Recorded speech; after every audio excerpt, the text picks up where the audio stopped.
So Curt, can you tell us, how did you start on this crazy journey? And what made you just kept on going? Well, I mean, there's a bunch of answers to this that are incremental, because the journey's been incremental. But the truth is that I'm on the spectrum, right? Well, not terribly far, right? Are you going to agree with me? He's going to disagree with me. We collect people on the spectrum. And so I have a logical bent, and people frustrated me during my life because I thought they were illogical. So there's a certain part there. I studied, because of that, I started artificial intelligence, because I thought that was a way to talk to sane people. All right, and this is very early, up to the 80s. And at some point that you all will care about is that I watched, during the first Gulf War, I watched the Democrats come on to the full-time cable news stations with what were called talking points, where they never answered any question, and they just repeated their propaganda points. And this is what gave birth to Fox News, with Bill Riley saying that this isn't going to happen anymore. So that's where Fox News came from. So I was watching these things, these debates, and I said, conservatives just have no way of rationally arguing their points of view and their position, because essentially conservatism is a tradition of a moral tradition that is inexplicit, that's almost a historical narrative, and it lacks. And while it's actually true, and while, let's say, the Christian ethic, it turns out, is very close to natural law, well, that's actually sort of true. They can't be argued in scientific or pseudoscientific prose. Whereas the Marxists came up with this pseudoscientific prose that was something people wanted to hear because it gave them irresponsibility, when the conservative narrative is that you must bear responsibility. And as such, conservatives had nothing to sell. Right, and so I thought at that time, I'm going to come up with a universally commensurable, value-neutral language of ethics and politics, so that conservatives and hopefully libertarians, because I was one of them at the time, could actually sound more intelligent and actually argue against the left's pseudoscientific view of the world. And so I set out on this mission, and Jesus, it's like, he said, how do you set up this crazy mission? What kind of person would choose to do it? I mean, look what we've done in the past 20. Developed into a crazy mission. You wouldn't set out to do it. So what we do, the legal reform we've done is profound. It's certainly a reversal of Marx and Rez, Kelsen, Dworkin, and Rawls, right? We've restored the classic liberal, the Anglo-Germanic model of rule of law. But you wouldn't set out to do that. The only person that did is one of the legal theorists in the 1800s. He set out to do it, and of course he failed because the science wasn't available yet. You had people like, especially German phenomenologists, who tried to create networks of meaning, or to do it. They're the German rationalist style, which is only a slightly improvement over the silliness of the Marxist style. It hasn't been. What's happened in our generation is we're capable of having a scientific discussion finally, which we've put in place. But you wouldn't set out to do this. People have. They failed. I mean, you look at Smith and Hume. I mean, together they did Smith, Hume, and Darwin, or if you do what Brad would say, it would be Aristotle, Aquinas, Smith, Hume, and Darwin. I mean, they sort of put the whole thing together, but I mean, it took a long time, right? And they had to do it with the intellectual tools they had available at the time. And we have the fortune of living in an era where we can see out into the broader universe, down to the micro universe, and deep into the universe of the brain and mind, so that we're able to put into full context what they weren't able to do. So how did I start on it? I started off like everybody else. I was just pissed off at the lying. Right? I mean, there's nothing more to it than that. It just, they're gonna lie and you're gonna be incompetent. Somebody's gotta fix this. And it's just like, okay, well, I suppose I can do it. And it just, the problem was every time you peel a layer of the onion back, there's more crap under there. And so it's like, okay, I can solve the problem of, I can start with economics. No, you can't do it with economics because you got to have a means of decidability. So then you say I can do it with law. Okay, we can't do law unless we have truth. Okay, we can't have truth unless we have truth, reciprocity, demonstrated interest. Right? You keep playing this cycle until you get through you get through all these dimensions of how do the classes form, what are the incentives. You play this game all the way to its end. And all of a sudden you say, well, the physical world starts with this, the cognitive world ends with this, and there's a single rule that goes between them, and this is what decidability comes from. I'm almost wrapped up because he's giving me the shut up look. So the answer is no sane person was set out to do what we've done. Right? It's just you start out with a problem. You don't go from books to problems, right? You're thinking, oh, I'm going to be a really smart guy and I'm going to read all these books and then go find a problem to solve. You start with a problem and you go to the books and you're like, oh, well, the books are like this much right and that much right and that much right. And then you do the work and you find out that we're the product of our generation. We've got the internet, which means instead of me ordering a book from a college that takes 3 months to get me to before I can read it, and then I've got to read the whole thing and take notes, to I pull up RU, one of the Russian sites, and I can pull every book that's ever been written, do a search on it and find the passages I want. And now we've even got the AIs that say, can you please look for anything in this book that covers this particular issue, or Perplexity, which says, can you find me every paper that roughly touches on this basic set of principles. And so you can cover physics and chemistry and biochemistry and life and ecology and advanced life and cognitive science and economics and law and geostrategic and evolutionary consequences. One of the things we do, of course, is civilizational differences, comparative civilization. So you can actually do that today. Whereas, in the Thomas Jefferson's time, when they wrote that Constitution, which anybody who looks at our stuff will say, shit, they did a pretty damn good job. Wow, it's amazing. But how many books were available for them to do that with versus how much is available today? I mean, the amount of stuff we have to work with, the resources we have, and the time it takes to get them, access them, pull gems out of them, see relationships between disciplines, because that's how we cross-falsify everything. And so the same thing with civilizations.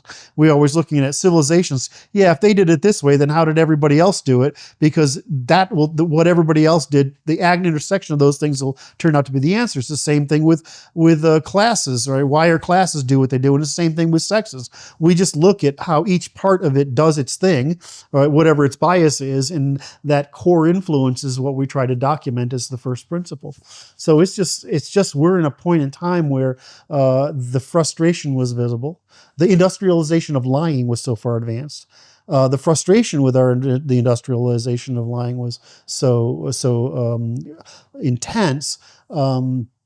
The assault on our civilization, if not all of mankind, is so advanced that and at the same time, the information necessary to look across all the disciplines and see what's going on at the very foundations, which turns out to be stupidly simple. You could just do it now, and you never really could do it before. What are your goals for the Natural Law Institute in 2025?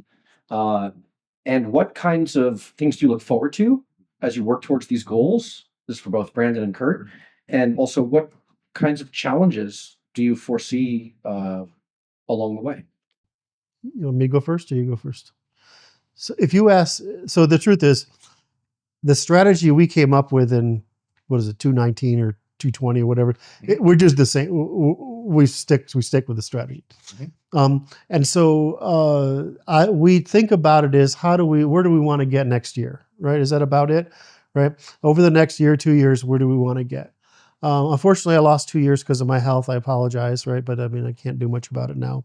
But I would say that the Strategy Institute is to supply the knowledge necessary for the leadership to emerge, whether by us or others, to bring about a revolution that will bring about a restoration of a civilization against this horrific pseudo religion that has taken place for reasons and using a strategy that we think is there.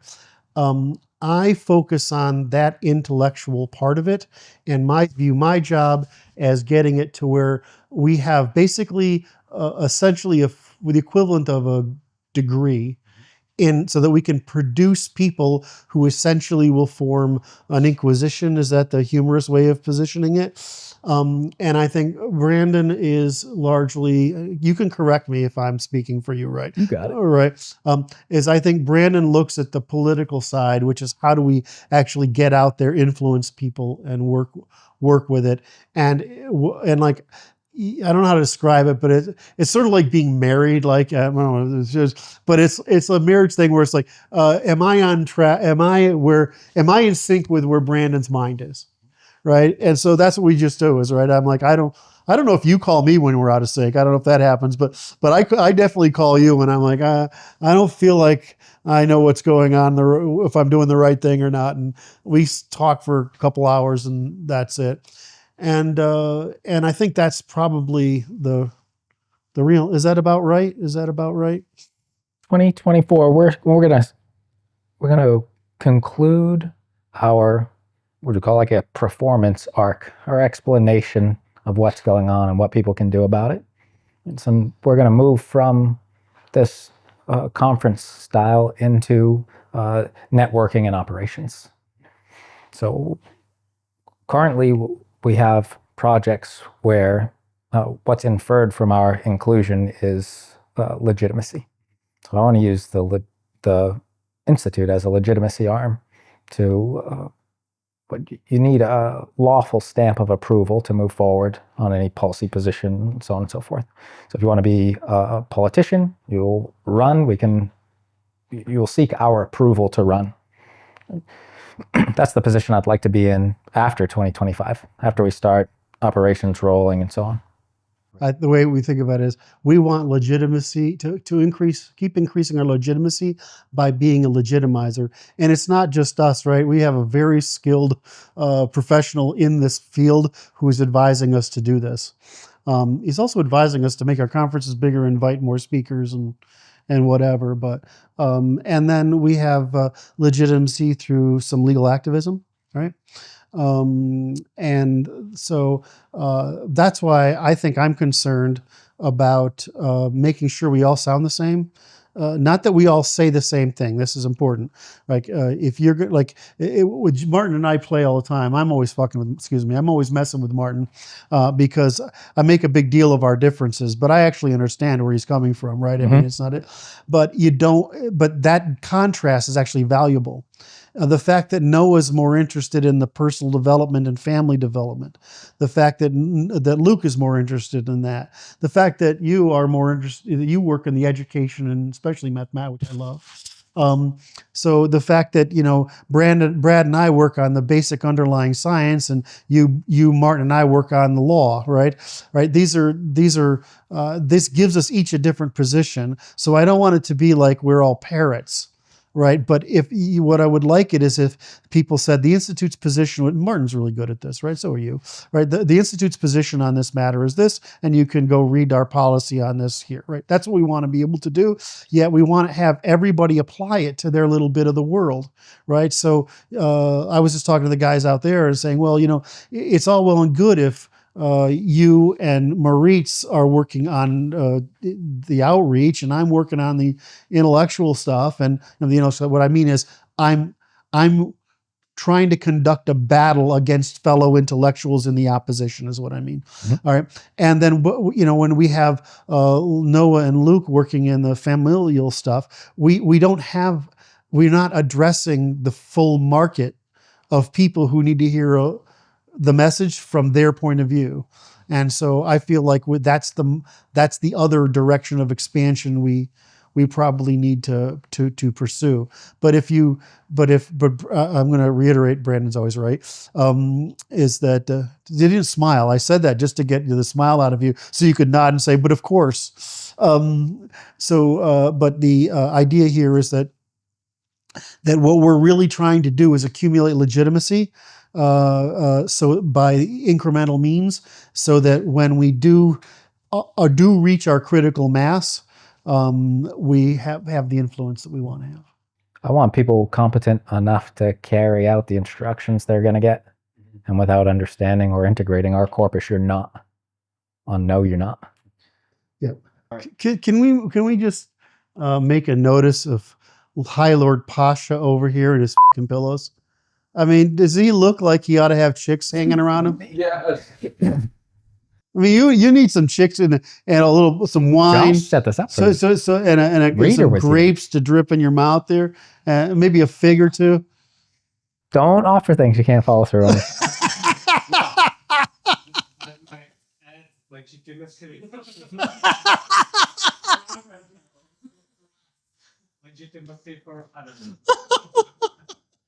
What kinds of obstacles do you think you anticipate facing in the end of this year through the end of next year, attempting to achieve your goals? Interfacing with people is an obstacle. Okay. Obstacles. No one knows that they want what we have to offer. Mm. And when you present it, they resist it because they want what they want to do, which isn't working out for them. So initially, there's always some pushback. I bring the work to everybody, and it's what I do with my life. I go to the local meetings with it. I talk to people in my family about it. I view it as the only worthwhile thing to do. But you touch everybody. You touch everybody out there, pretty much. Well, I am not an extroverted person. I don't bring my ideas to people. I don't check in with them. I don't need to bounce my reality off them. I don't have that agreeableness or anything like that. When I find something that's worthwhile, I stick with it until someone tells me it's the wrong thing to do, or I'm stopped from doing it. With the foresight that the work has offered me and the fellows, I don't see any other work into the future. This is the only worthwhile thing to do, is to create a moral landscape so that humanity can transcend. Because doing this with the animals as some sort of animal herding operation is just cruelty. Mm-hmm. And I don't know if people want to get something out of it that they're not getting out of it, but this isn't the way to go about stewarding a planet that we're in charge of. Mm-hmm. So as the sentient beings here with a consciousness that overlooks this, we have dominion of this place because we can overlook it and see its persistence through time. We need to do a better job. Mm-hmm. God, that was beautiful. So the obstacle is basically interacting with people and persuading them or convincing them or educating them. That's the basic obstacle. My hope is that we can produce a class of people that is imitable. Mm-hmm. I see it starting already, sure. But my thoughts for like 2026, 7, 8 is that weddings will be a lot of the events that we're doing, because we're creating familial ties that are going to last through the ages. We're creating people who understand rule. We do understand that the generations of man that currently live along a spectra of being domesticated, having foresight. So some peoples are further behind in their integration of lawful intuition, let's say. So in order to steward those people forth, it requires rule. That's what we should be exporting, not other people's cheap labor. This is a great example. Can I'm going to compliment you again, which is something I feel like I do all the time because it just happens. So it's necessary. So when you say weddings, what you really are saying is that we have to focus on family formation and the assistance of families. And I think that's a way to moral legitimacy. That's very difficult to question compared to whenever you make a political play. In other words, you're essentially asking for power, and the bar to legitimacy is quite a bit higher. And so what you're really saying is we need to work at the interpersonal level, the familial level. I saw our stunt in Richmond as exhausting politics. Meaning there needs to be a cohesion at the political level that we can't create, given the people we've got. So if there's not a better understanding, we can't do it that way, right? That's why we leaned out When you of say doing we've it. got the market of people available. Yeah, we have the people that are here with the ideas they've got now, with the capital they've got now, and the positions that they've got now, right? And they're at the spot in a learning or maturation curve that they're at, and it can only go as fast as it can go. Right. We can't accelerate the learning. Let me run with that for a second, if you might. Yeah. So I view I know that Brad sees this the same because we work on this stuff, right? The first time I tried to produce courseware, I was horrified by how difficult it was for people to learn it. And so this is why we spent 2 years restructuring how we presented the information. Yes. And it was hugely beneficial because people are getting it now in a way that's starting with my frame, which was too abstract for be useful.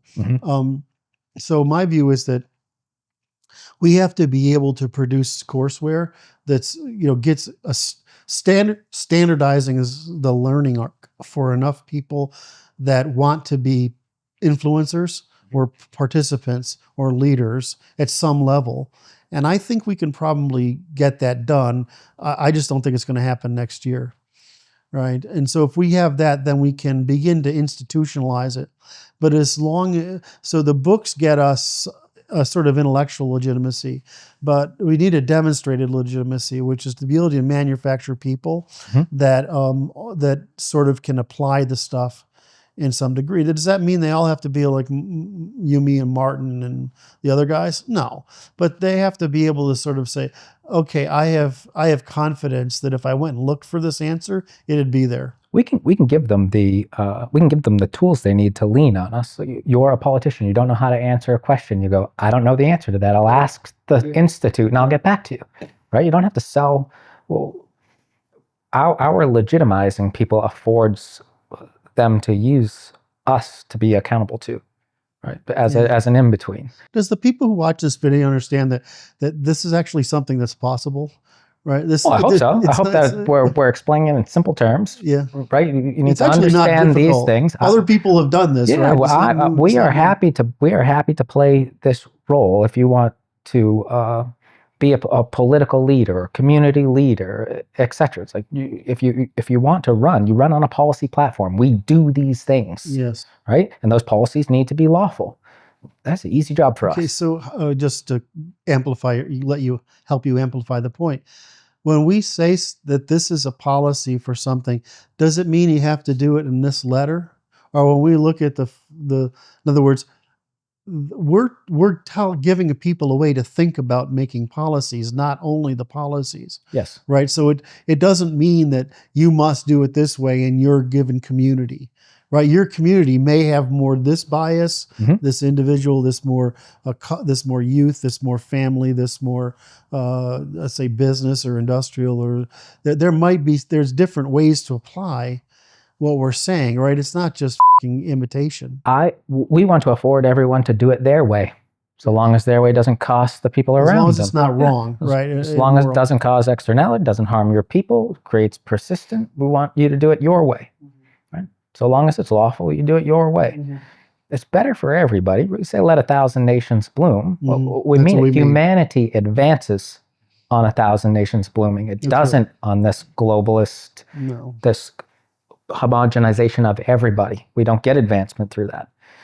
There's not enough differences for advancement. Can you tell me, this is like, I'm sorry, I'm just feeding you a question that I want the covered. Is that, I always look at this as, why would you think that was good? In other words, the whole WEF and you're going to own nothing. And why would you even think that was good? Those people that are all alike are much easier to control. They're all same.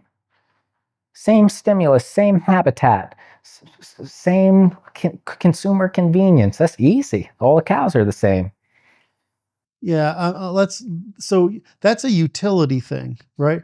All right. That would that would fulfill my desire for self-proof or demonstrated evidence that I was right in my judgment, thinking of planning of mankind. Others. That's where this comes. That's where it comes from, right? And so and I know this. I've watched myself. You get companies, you get wealthy, you start to think you're special, right? Rather than, well, I mean, I'm the product of an environment and some genetic flip-flopping around, and right, it just happens to be I applied the right thing at the right point in time in the right circumstance, which might as well be a random number generator, right? So, so I understand being full of yourself is what I'm saying. Is that does that I make get it. right? And but I can't even imagine why anyone would understand anything about humanity or human history that would think that we better to have us all act like herds. I just can't comprehend it. Is it just that they can extract more taxes to put to their agenda more? I mean, what is it that's making these people believe that they know what they're doing by this massive redistribution of everything except the top? You don't know. There's They'd rather will in hell. yeah. I don't think they think can't it's hell. parse. I think they think it's good. Yes. Everyone has evil things so good. That's true. Yeah, I'm All under right. the impression I didn't mean- I'm under the impression they think that this is what's best for humanity, Yes. right? That it's easier for them, but they're going to control the situation the way they think it needs to be controlled, and that's good. That's what they think. All right. Okay. That's great. Or, the other theory is that they just are evil and they want to harm I'm going to people. flip it around. That's fine. I'll flip Right. it around. What if it's just a war against European civilization and it's being justified? Well, that's what it looks like. That's what it looks Well, like to be. it's a war against self-determination, Yes. right? They want people to be able to be controlled Mhm. by their tactics of control, manipulation, And we have the etc. only. We are the people who resist that at Yeah, every yeah, turn. I think- Self-determination, yeah. self-determined people resist that at every turn. And we want to unleash self-determination. Yeah. So All right. I didn't mean to take that down to such a No, but sideways level. that's but- where we are. I think it was important that you took it there, Curt. And I'm going to ask, this isn't a gotcha question, rather it's more, I'm going to give a hardball question that's based on these responses. I and many others have observed over the past 6 to 7 years that while you could call them liberals or Democrats or people, progressives, yeah. leftists, whatever. they certainly, and you've done a brilliant job of elucidating this, that they think on the cognitive spectrum, their style of thinking more resembles the feminine Right. side of the cognition, Yes. meaning statistically, as opposed to the masculine side. What I have observed and what many are observing is that Republicans or the conservatives, when they are actually afforded power by their populace, they don't actually rule. They squander their mandate, as they did with Trump, Paul Ryan in 2016 through 2018. It led to a lot of people, I can name names, who are disaffected, leaving the right wing. We also see people who are increasingly upset with, and this is a label they attach to it, they use the label conservative, and maybe that's the wrong label. And for example, The wrong label. it might be the wrong label, but what would you say to people who would argue that from what we've seen over the past 7 years, that Republicans signal and posture as men, but hold on, let me finish my question. If you really are open to the question, Yes, you will hear me out. You will hear me out. Yes, sir. So I don't want a canned response. I want a thoughtful, nuanced, and new response to this question.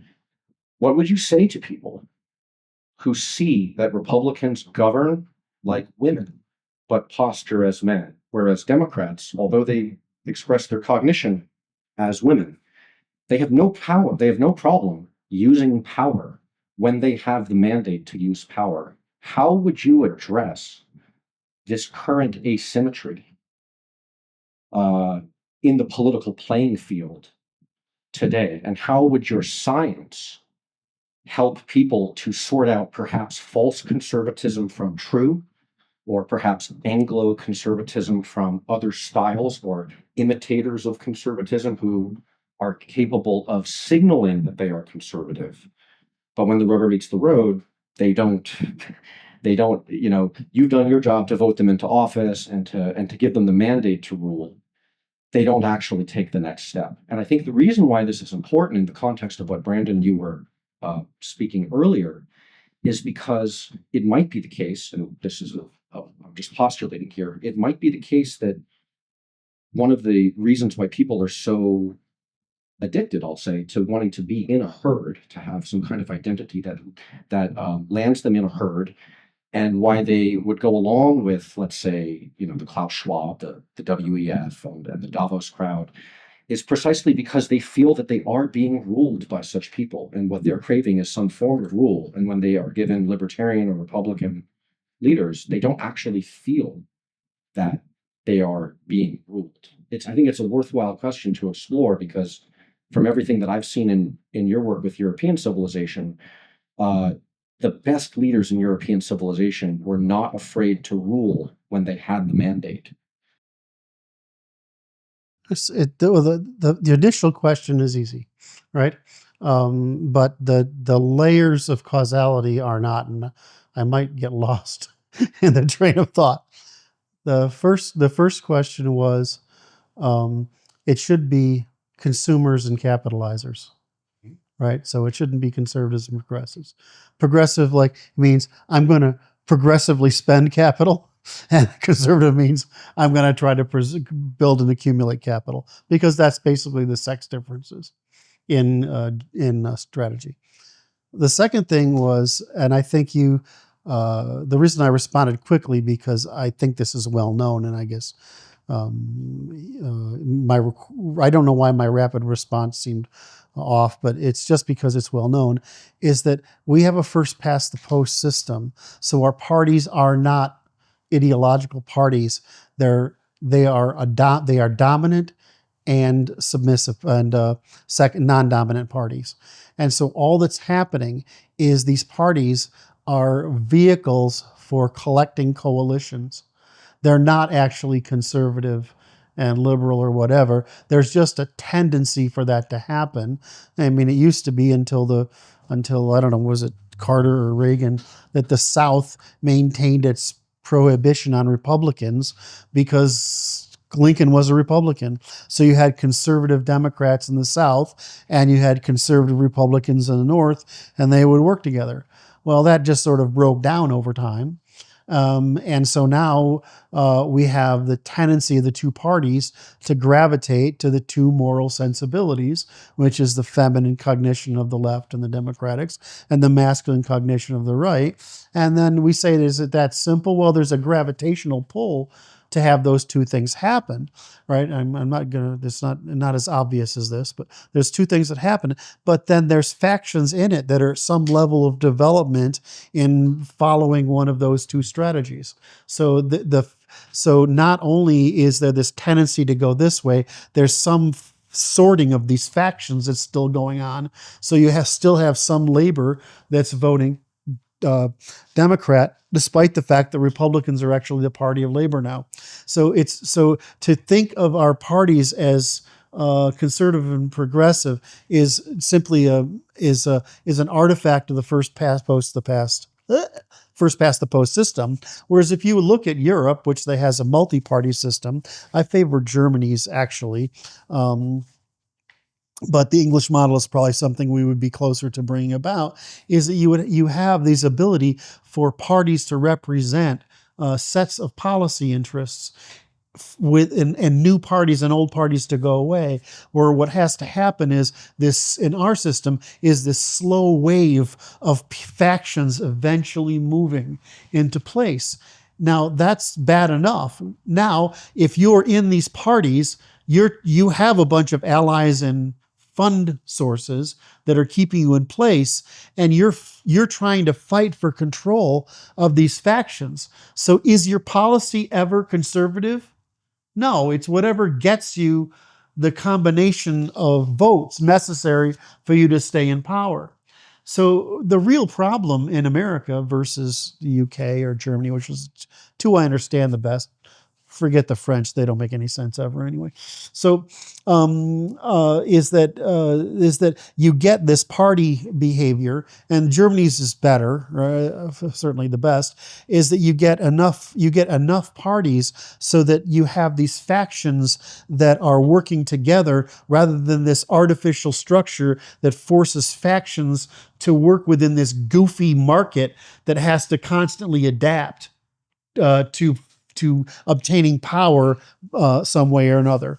Whereas, so we have to do it in this artificial layer of Democrats and Republicans. We're forced, or dominant party, minority party. We have to do this. So following up on that, Curt, would it not make sense, and this is something that is an open question for the Institute, do you have any plans to court Democratic elites? Because by your own logic here, we don't actually have liberal and conservative I might get the word wrong, but the parties are simply coalitions of coalitions, and that's what you're outlining. That's why tilted process is I don't think democracy affords for rule.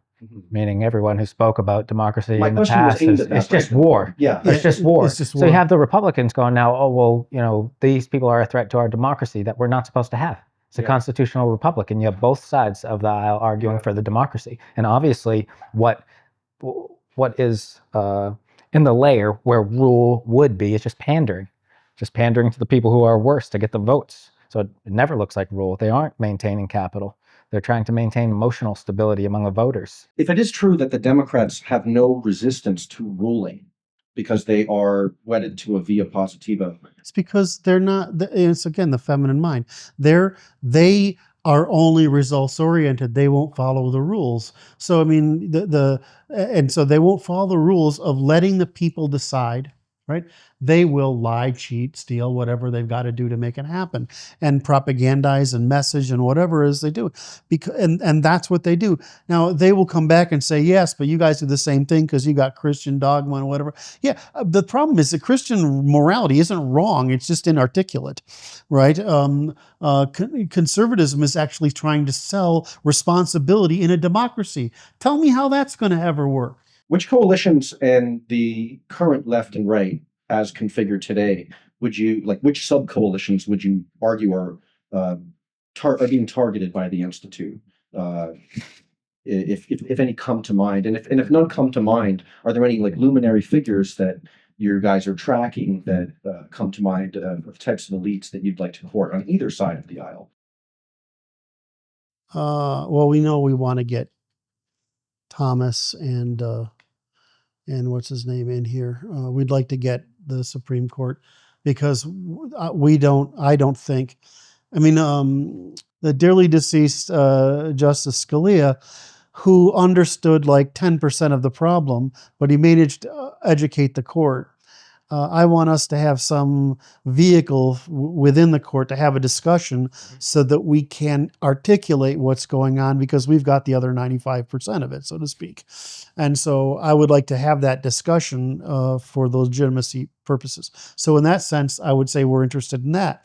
In the sense that we target other people, we actually target the center left, right?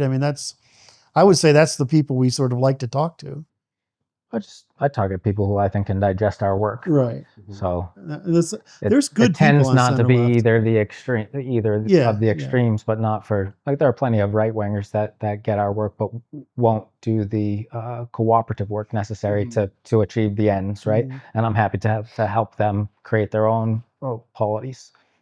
But the people who grasp the work, the upcoming elites, a lot of them are allergic to the limelight. They're not public people.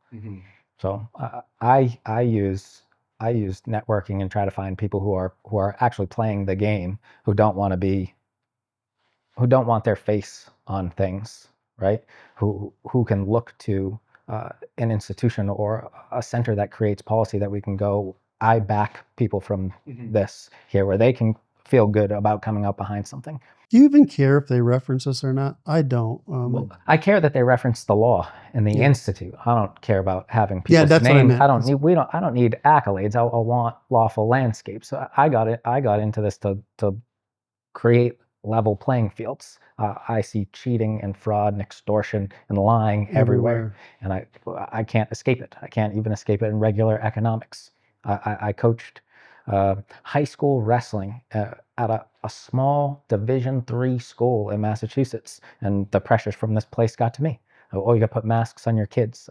Well, you don't pay me enough to abuse kids, whether you call it legal or not. So this is all I have to do. I want people to understand that there's a way to comport yourself here, and how we're doing it isn't it. And they think they're going to create this underclass that will service us. They are not fit for service.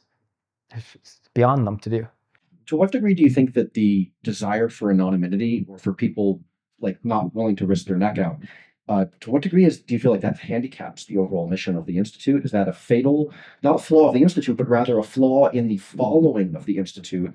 And follow-up question would be, do you notice a difference, like, let's say, in the last 4 years of the Biden presidency versus the Trump presidency? Because during the Trump presidency, people were getting doxxed on the regular. There were people being thrown off social media. Now Elon Musk owns Twitter, and some people claim it's an echo chamber, but at the same time, you can more or less say what you want to say.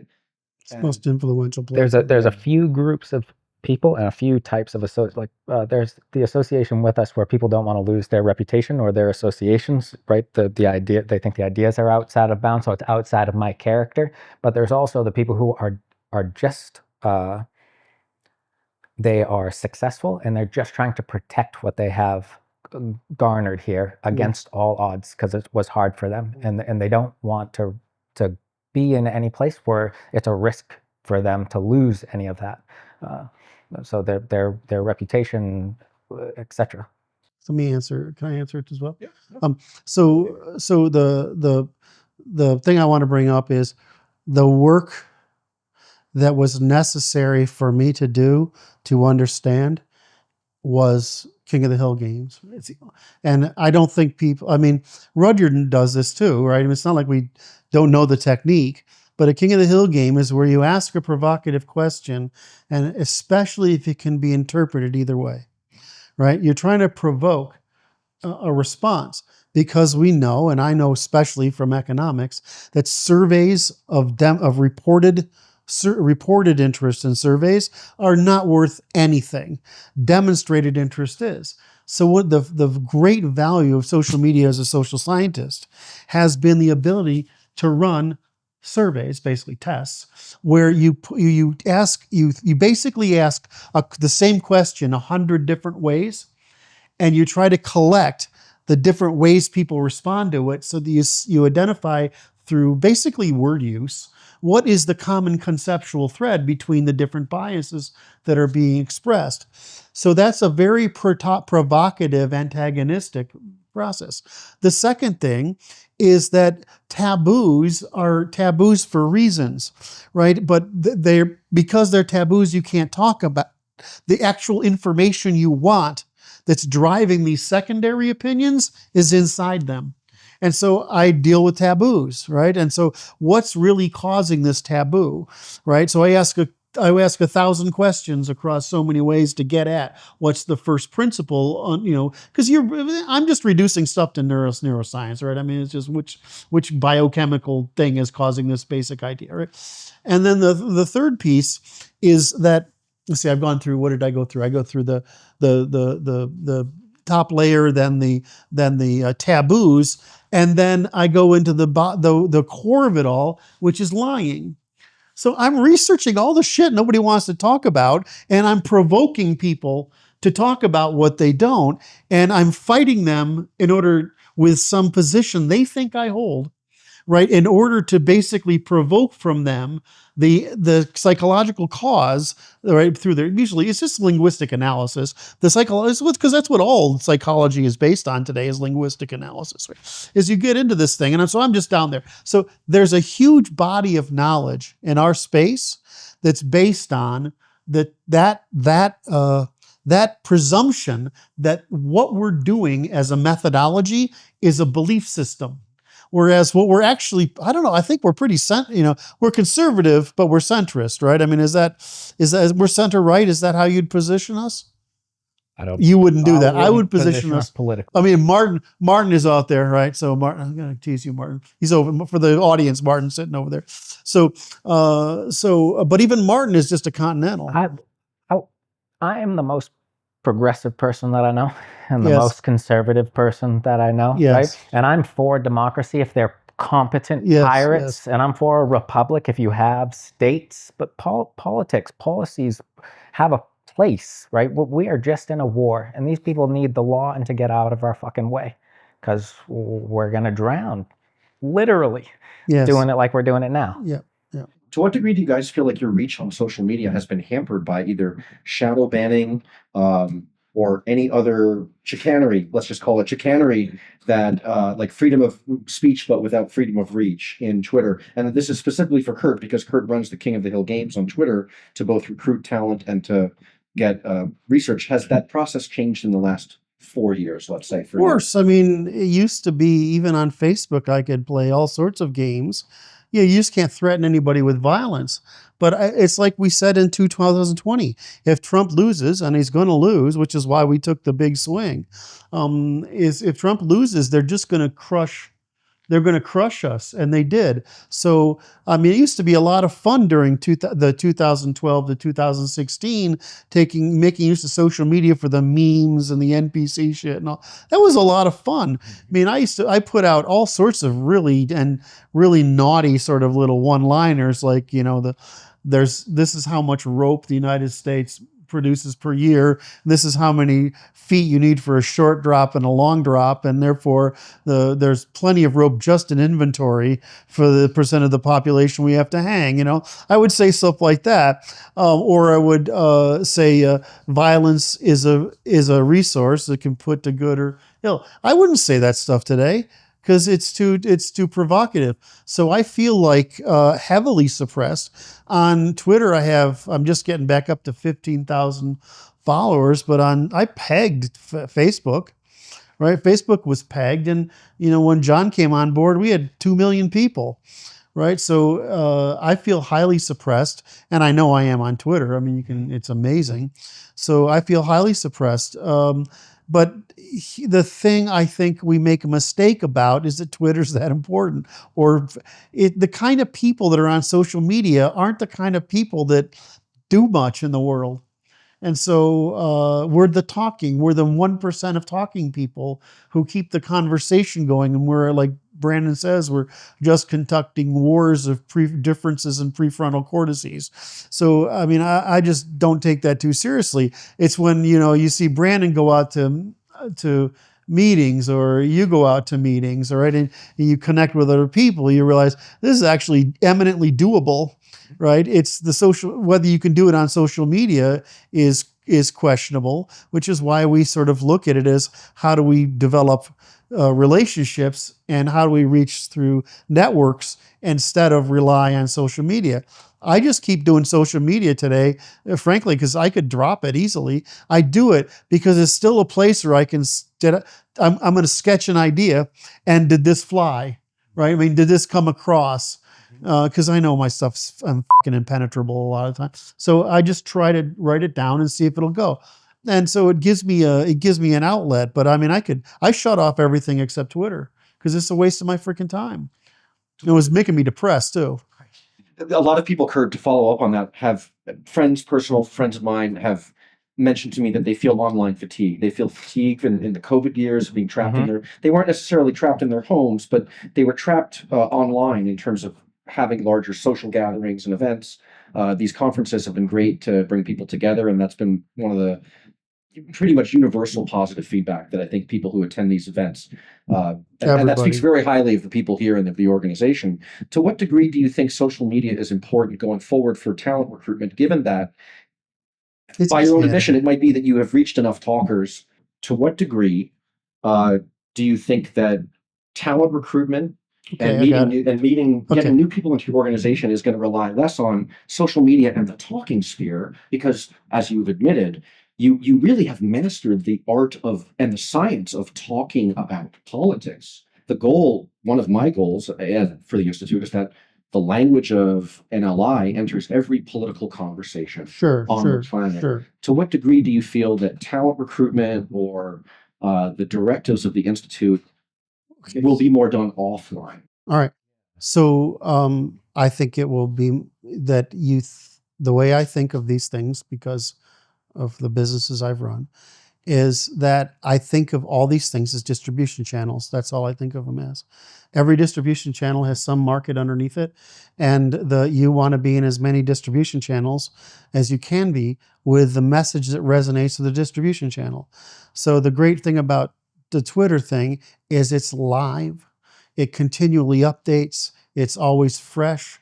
You can keep it contextual. So I think that's valuable. I wish we were still on Facebook for the same reason, because Twitter has, X number of millions of followers and Facebook has billions, right? And so I'd rather be on Facebook again.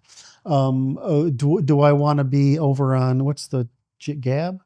Again, I know other people are, but I don't, because the amount of feedback, the quality of work there is that I get isn't worth me even posting. So do I see that as valuable? If you asked me to go, knowing what I know today, and I had to go back in time, I would have stayed anonymous on social media. I would have done my King of the Hill games, and I'd write papers in the institutional format. All right. But I saw this new thing as such an opportunity that I took advantage of it. Has that been good for my credibility? Absolutely not. So if I had it to do over again, I'd use the platforms as a research program, and then I would produce my stuff in the academic format.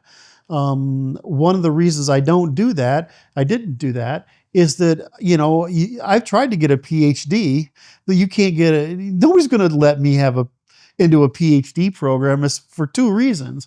They view it as heinous.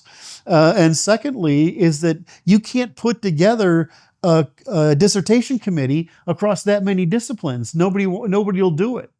So I'm like, what they all said the same thing is they just said, write books. Right? That's what you need to do. And so that's the technique I've taken, is to write books. It was only once I understood the power of it, which is why somebody brought up, I think you guys were asking, Martin and Moritz were asking this question, is I started out with capitalismv3.com because I was going to use economic policy as the lever of persuasion. But like Hayek, I figured out, oh shit, this won't work. Right? You have to use the law. Mm-hmm. And so then I went to propertarianism.com, right, as a philosophical system. And then I said, we're going to need to institutionalize this as an educational program, which is where I came up with I changed it to Propertarian Institute. And then at one point I'm like, well, we're just doing law at this point, so I might as well just frame ourselves correctly. So it's been this arc, and again, it's just following Hayek's. It's just so weird to me that unintentionally end up following because I view myself as a Hayekian, right? I'm Popper and Hayek is my sort of framework of things. And I just ended up following the same trajectory he is, because it turns out that's the only trajectory there is. It's like if you work on enough, like you work in mathematics, and it's funny because when you talk about how different branches of mathematics relate to each other, it's sort of like music to me, because it makes sense, but you can't tell that to other people because they have no way of understanding the pattern of relationships between them.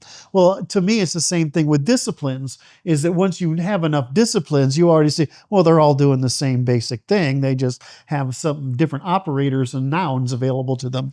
And so, so in any event, you get around to it and you say, I would just, we need the ability to teach this, because it's not like philosophy. Remember, I came up through the same mistakes everybody else did, right?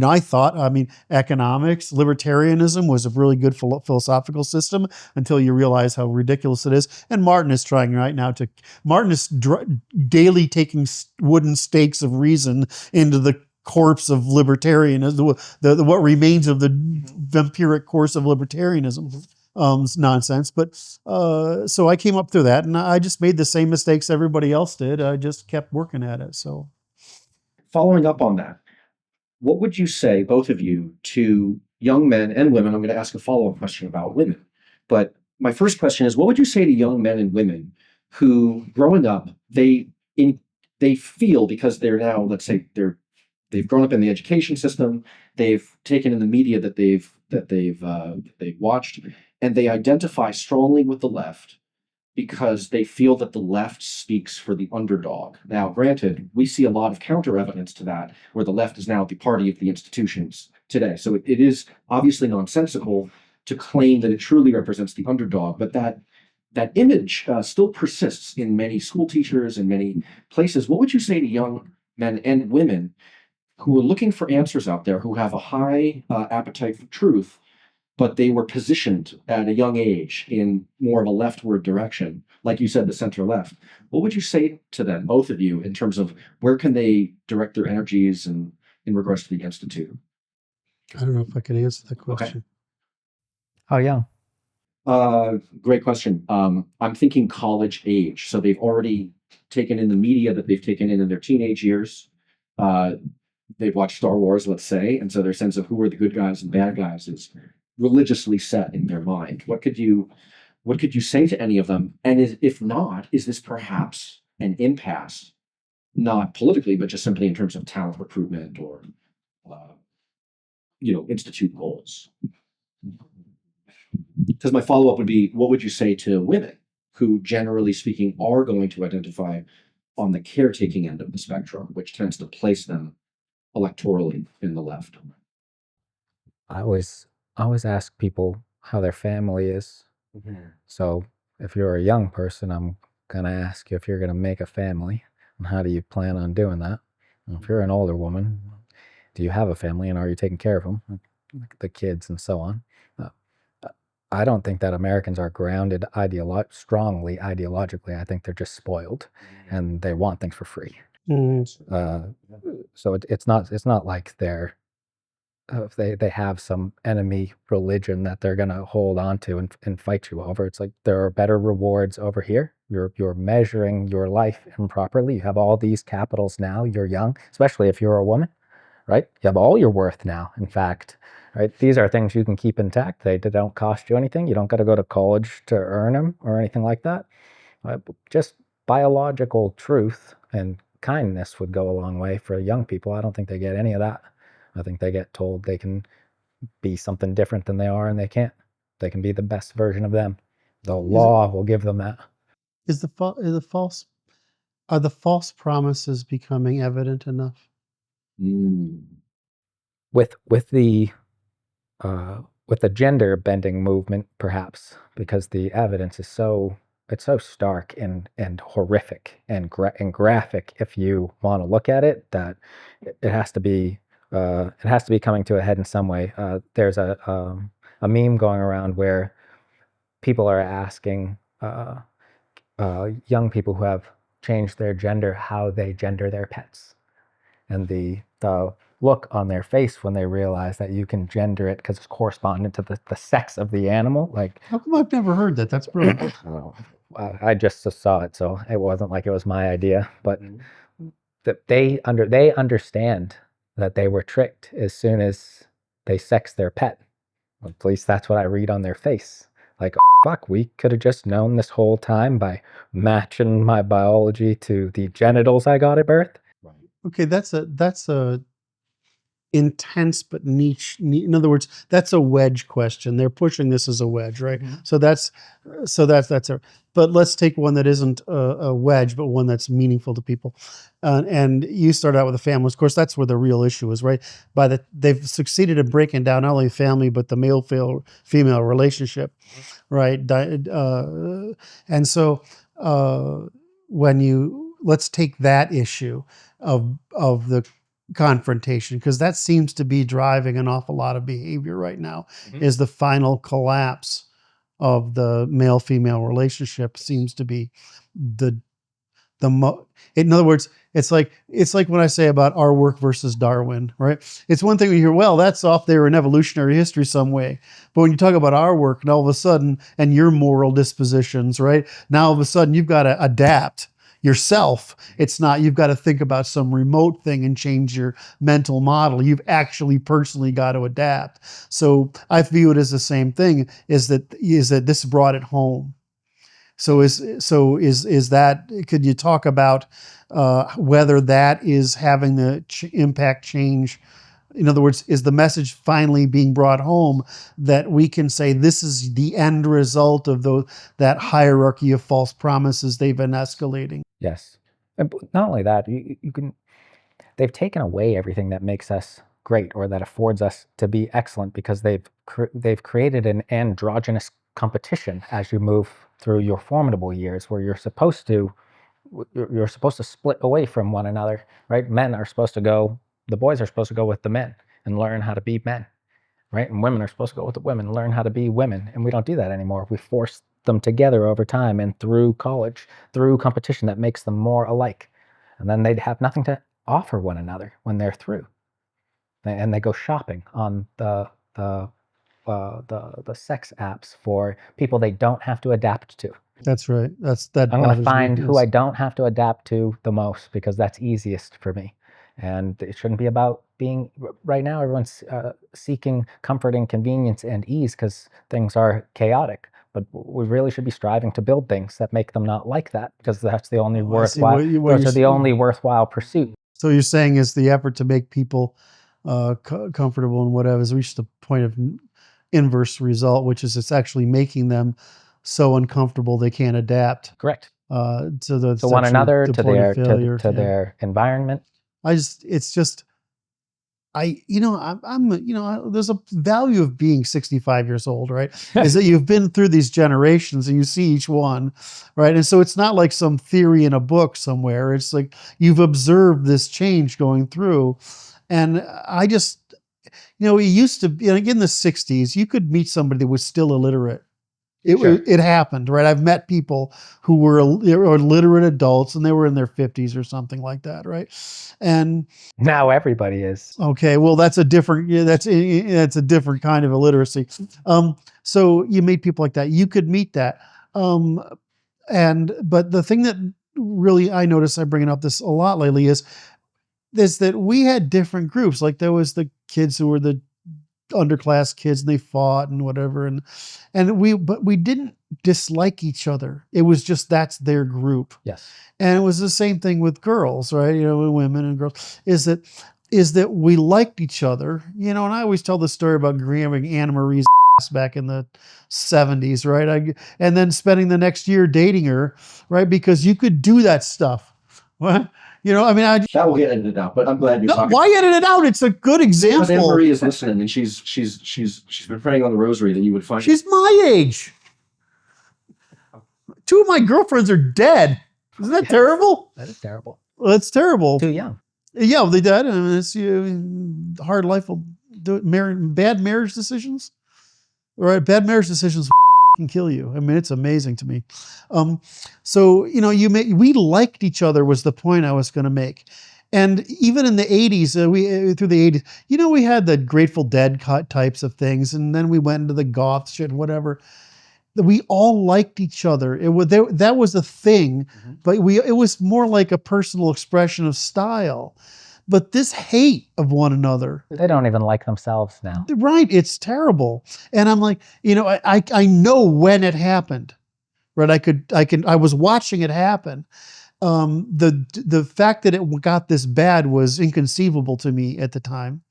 And of course, a lot of the really bad stuff happens during the Obama era because they got confidence, right? Same thing as that's why they thought Hillary would get elected. They got too much confidence. So they accelerated. But when did this whole shift into the 90s, which happened in the 90s really, was this whole shift of first others were bad, and now it's men are bad in general, and it's white men European descent are a unique evil. And you watch this whole thing happen, and it's like the incrementalism was brilliant. I mean, in an evil sense. Sure.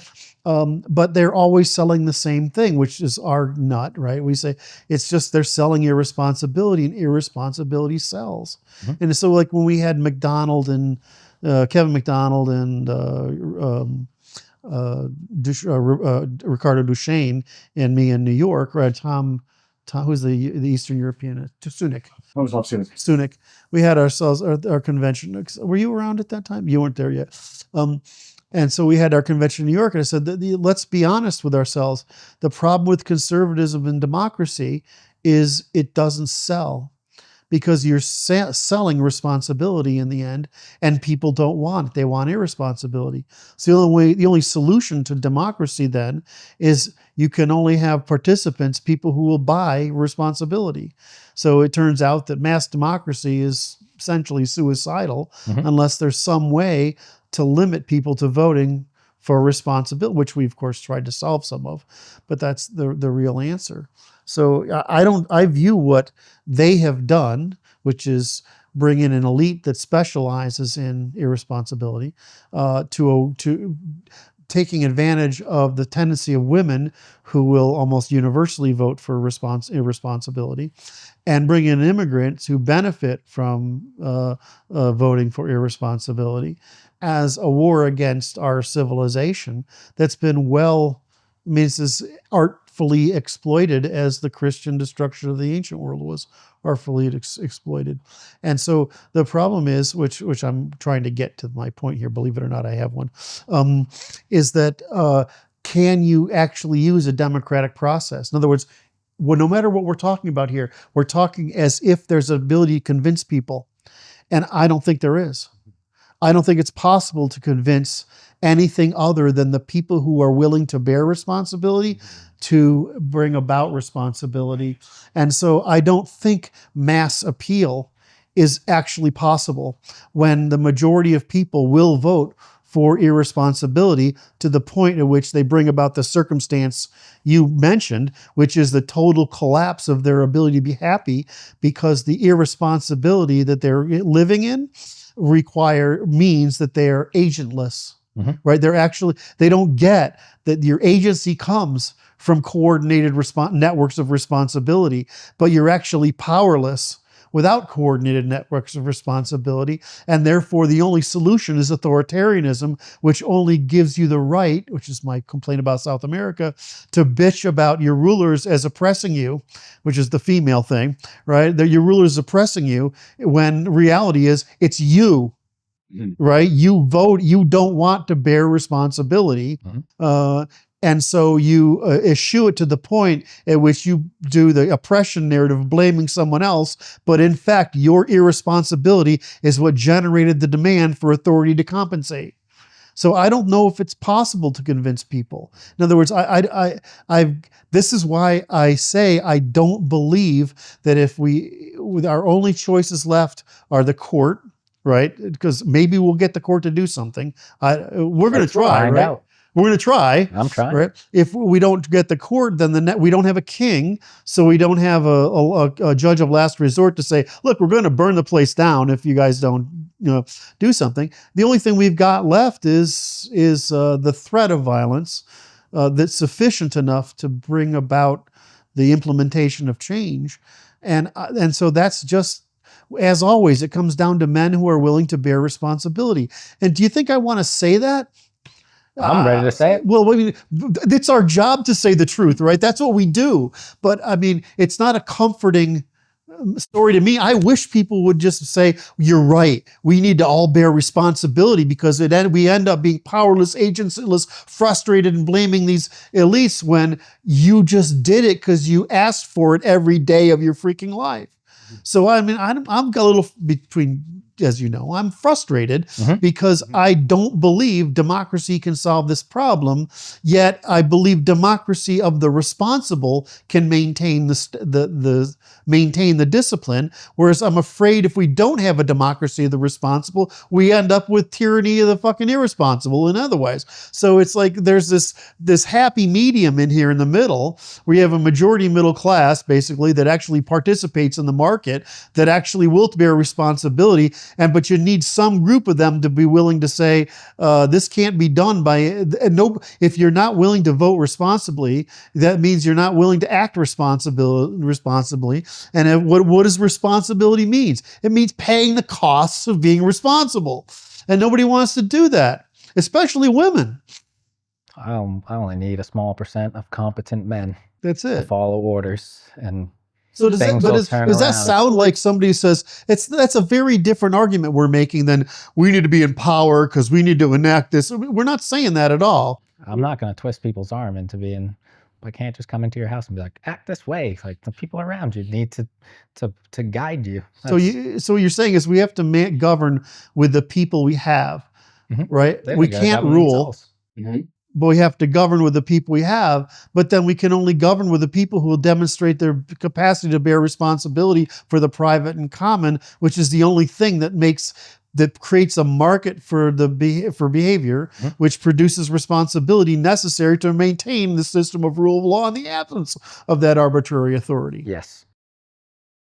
Well, you just use those responsible men to build markets where regular men can have a middle class job in any sector of the care, protection, or production. Yeah. You can have a job here and have a family. It's that people aren't in the middle and cooperating through their lives because they have to, that we don't have the ethic of cooperation, right? Because people who have nothing can't cooperate, they don't have anything to offer, and people who have everything. So don't create the adulting process, right? I mean, look at these. I hate being in my generations because I remember my parents' generation talking about my generation, right? Sure. Right? All right. And so, I mean, sure, this is going on, but there's a point where there's always some truth to that, right? Because of the generational cycle, right? That's always going to happen. So, but I hate looking at these young people, not because I'm like, we're better than you. I do it because you're f***ed, right? The way you think about the world means you're f***ed. We failed you. And there's more of them in a harsher environment. This question is addressed to Curt, but Brandon, you may also chime in. To what degree, in the process of enabling children or grown children with mindfulness, do we need to trick them? And I mean this in an ethical way, where you're tricking a child to do what's in their best interest, because as you said, Curt, and I would agree with this, you can't convince a child to be responsible for things that they were already getting for free. Or at least in their mind. You can bait into virtue and you can bait into hazard. A good parent baits into virtue all the time. You should see these two. It's freaking hysterical. As a guy who's a student of these things, I watch the way they run their household. It's freaking hysterical. It's fantastic, right? But so you can bait children into virtue, or you can bait them into hazard. Is there anything deceitful about that?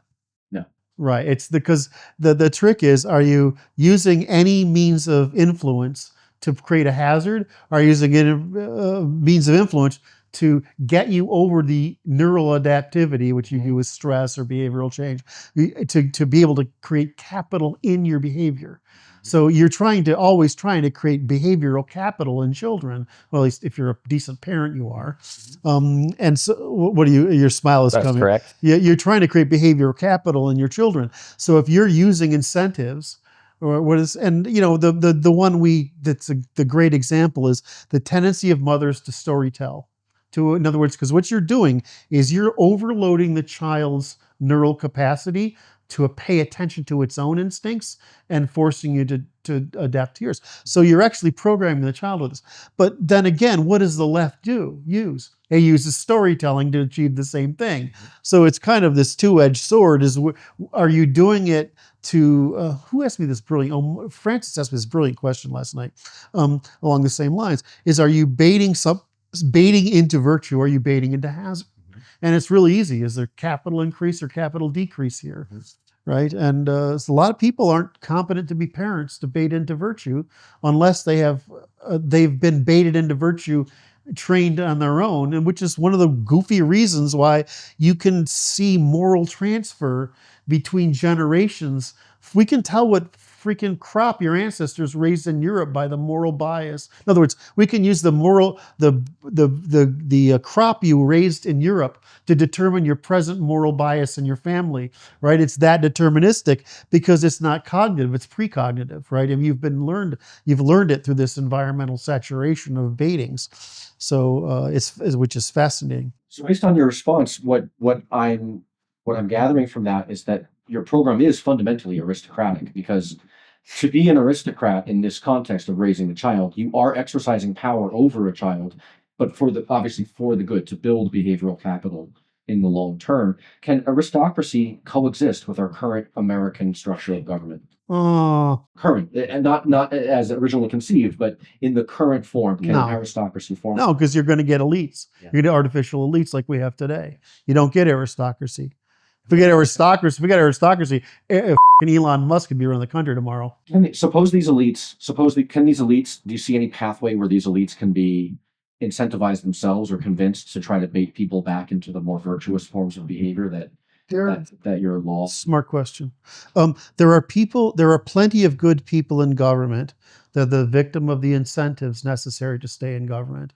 And I think we would give them the correct incentives to be able to stay in government. A lot of it's just forcing them to say the truth and not be able to bait into hazard, right? If it's more dangerous to decapitalize than capitalize, they will justify their position in power. It's the same thing we argue about reporters, right?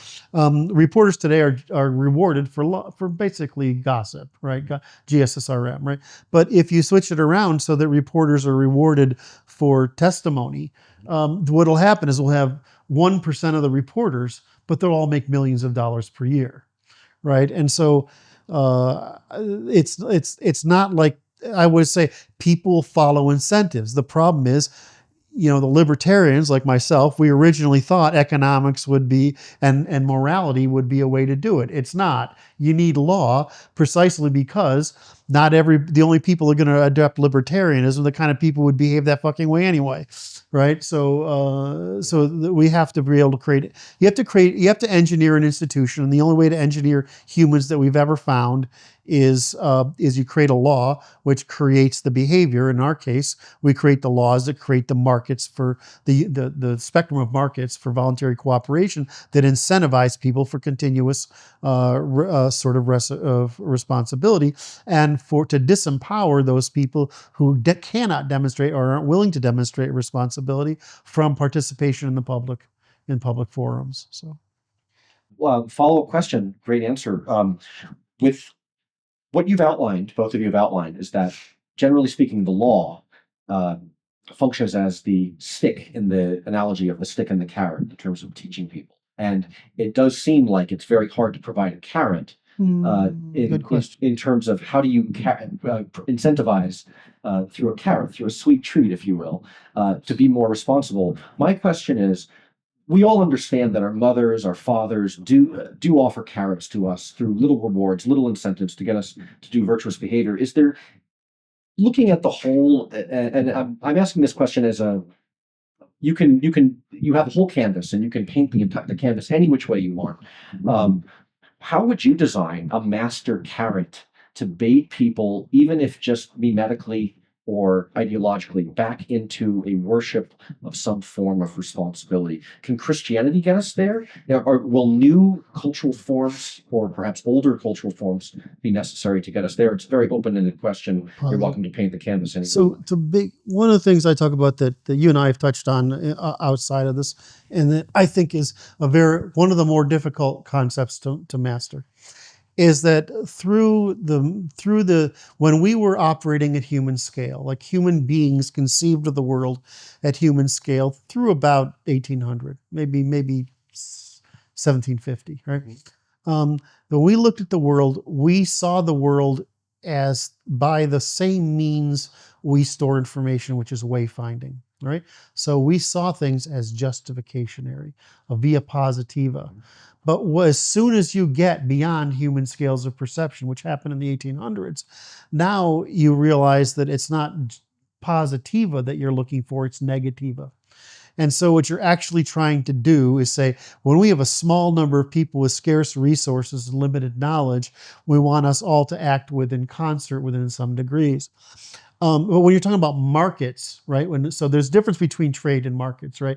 When you have a village or a region and stuff and you're trading, is that really a market? Well, it's only a market once you're producing goods on speculation. So what happened to us is we hit the Industrial Revolution and it took us from trade to markets. Think of it. I mean, somebody's going to jump on me for that, but I'm trying to do what you told me to do, which was reduce it to something that's You have a canvas. right.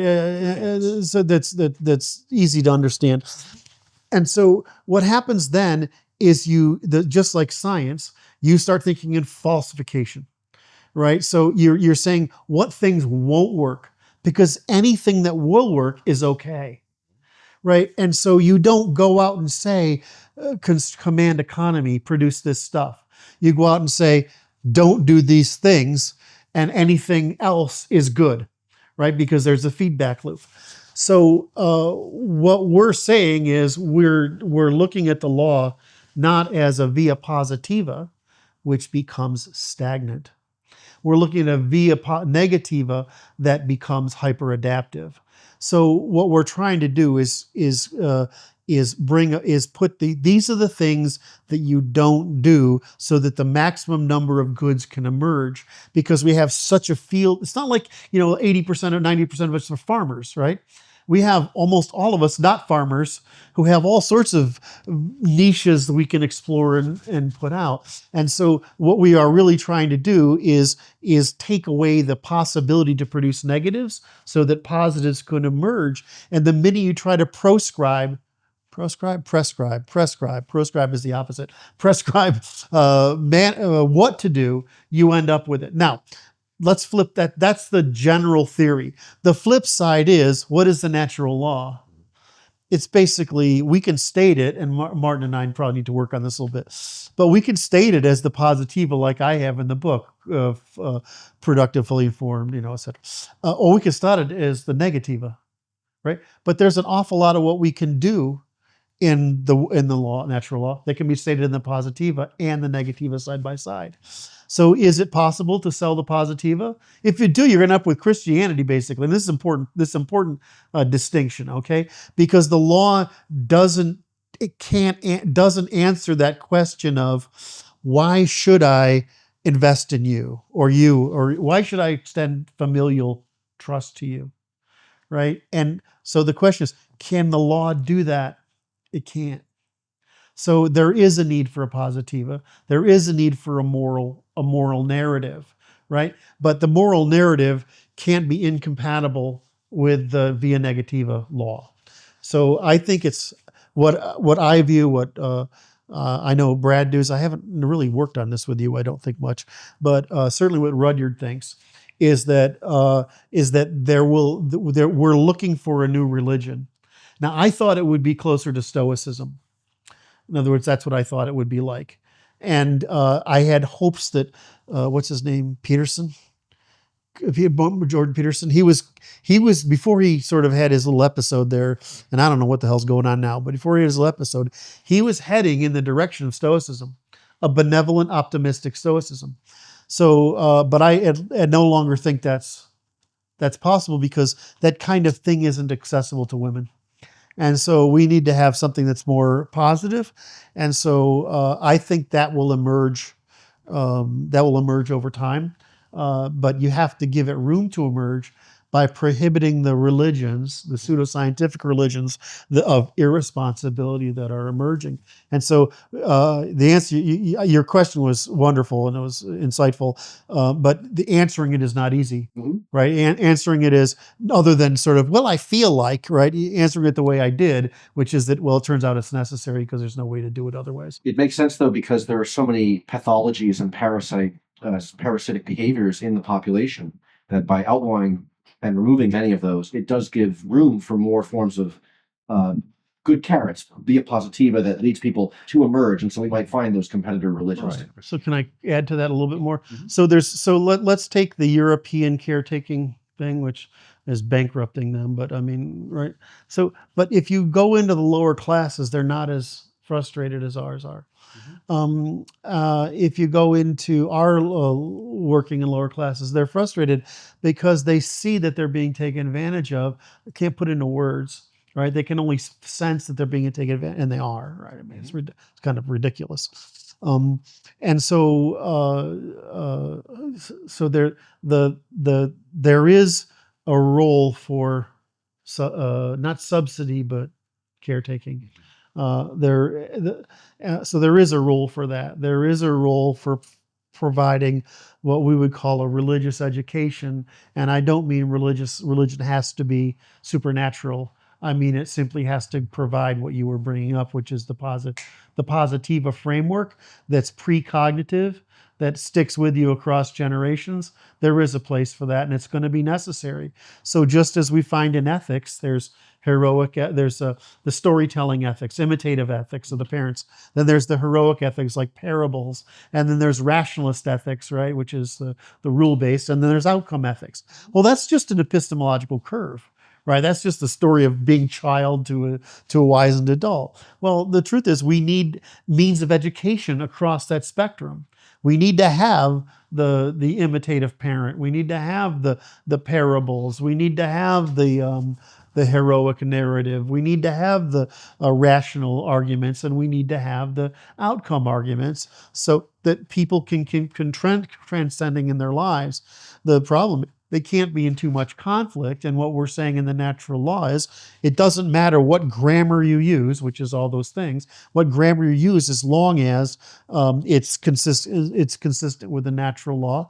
And the hard part is going to be a hard part for anybody to accept is Christian ethics fucking genius, because it's not natural for people to say, hey, Michael, I'm going to treat you with familial trust off the bat. How crazy is that? Mm-hmm. Except all of us do it, right? So, but you got to teach a 2-year-old that, right? You can't go to a person who's 12 or 14 years old and teach them that. It's not going to work. You got to it's too late.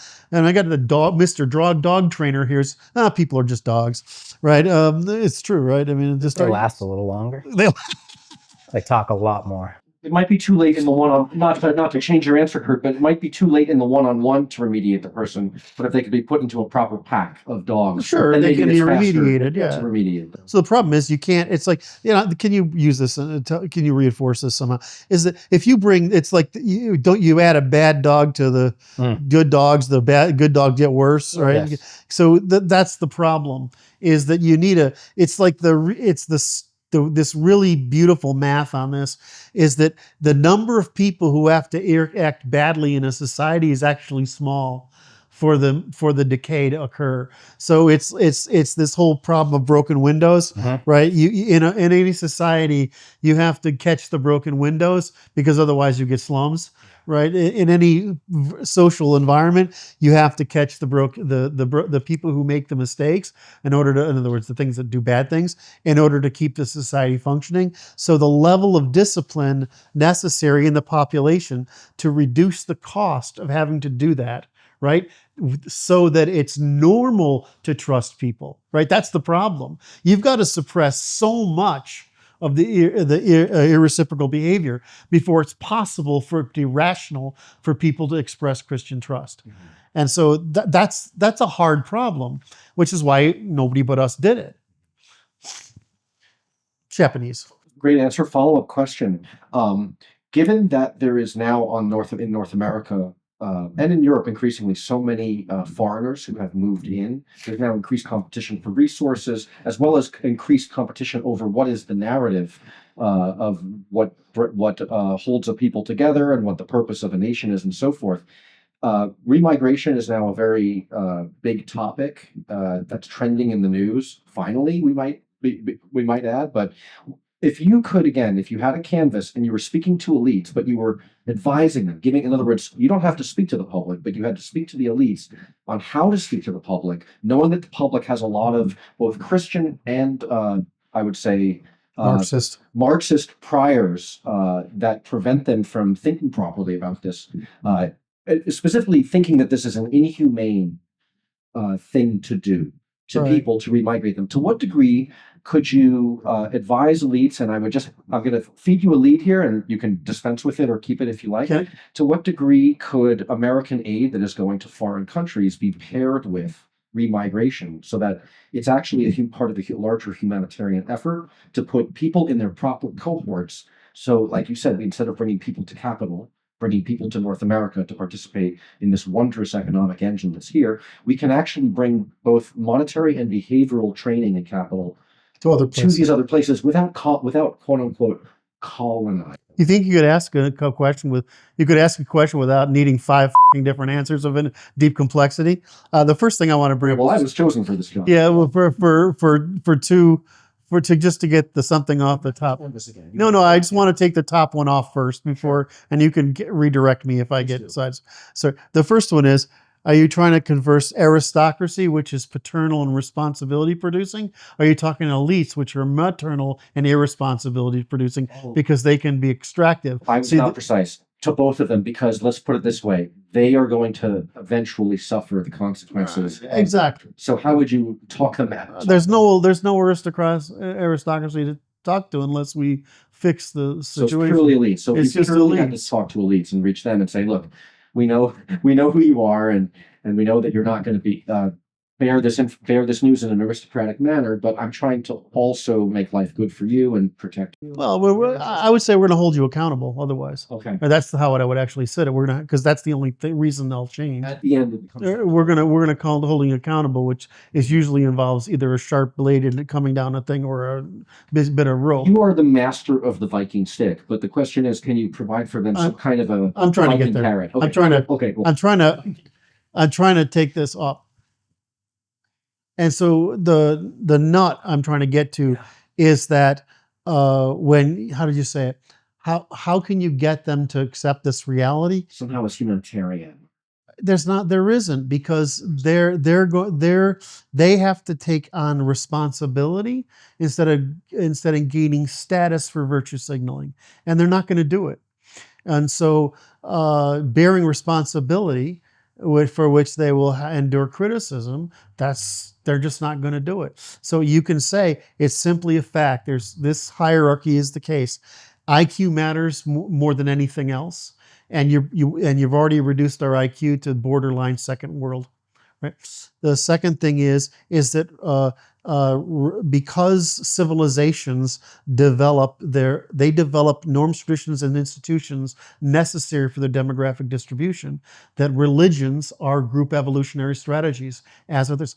You cannot have conflicting group evolutionary strategies, especially the high trust one carrying low trust ones, right? So that's number 2.